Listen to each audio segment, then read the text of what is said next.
So what's up guys, no? Tatanggalin natin tong sticker ng click natin, no? So kasi meron tayong tapuri dito para pagtanggal. Anyway, itong click natin hindi pa siya masyadong babad sa araw, kaya hindi pa siya masyadong madikit, no?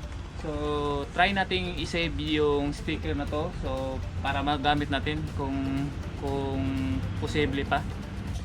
So lagyan natin ng mainit na tubig, no? Ayan, para yung pangdikit ay medyo lumambot. Ayan. So, ayan.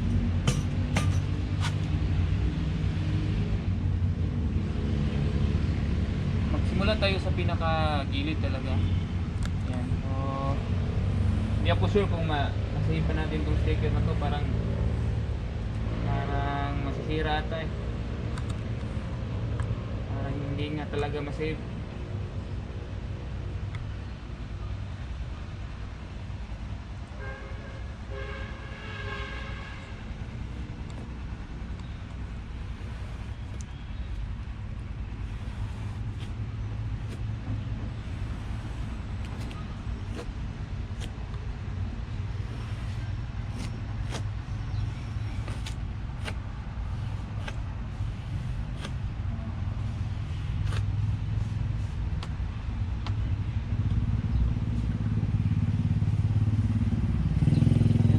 Na lang.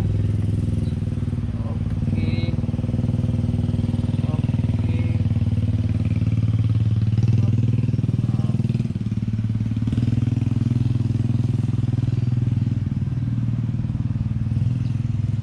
Ayan, so kuha na rin natin yung isa.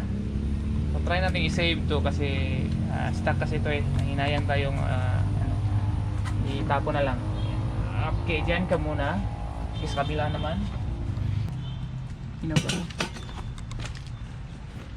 Ayan, so lagyan din natin dito ng konting mainit na tubig para lumambot yung pangdikit ng stock na sticker.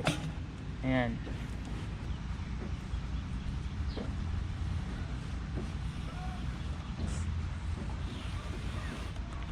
Ayan, so dahan-dahan lang.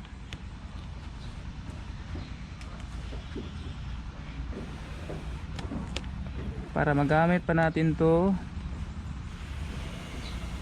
or pwede pang ibalik kung hindi natin nagustuhan yung pinalit natin na sticker.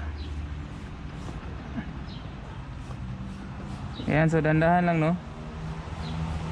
Hindi lang tayo masyadong magmadali para masave pa natin to.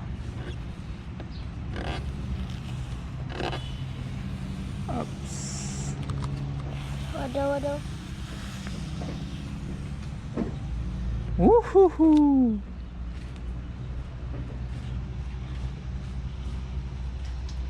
Ayan, so natanggal na natin itong pangalawa. Ilagay natin dito. Ayan.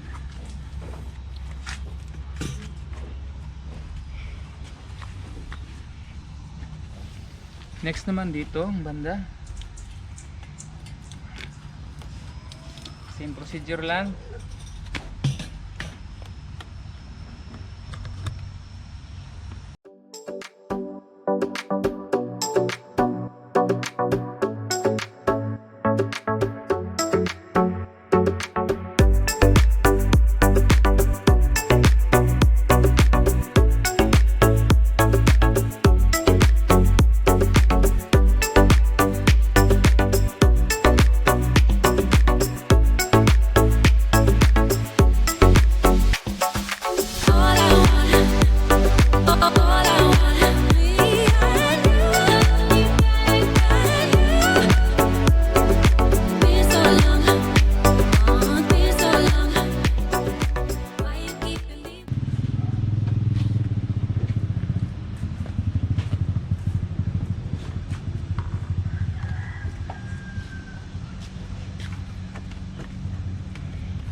So itabi muna natin tong mga stock na sticker kasi kailangan tong may pagkabitan na pag pinagtanggalan ng sticker din.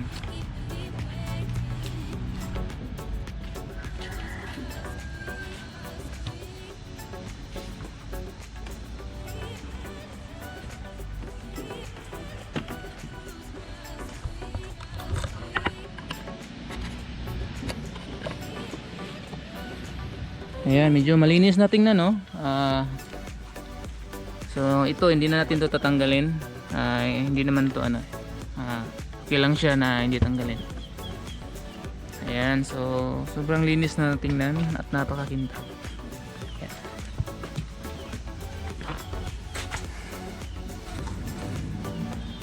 So ganun lang yung proseso sa pagtanggal ng sticker, no?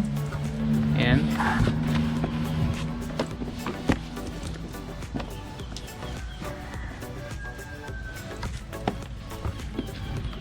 At mamaya i-install na natin to yung na-order na natin na sticker sa online.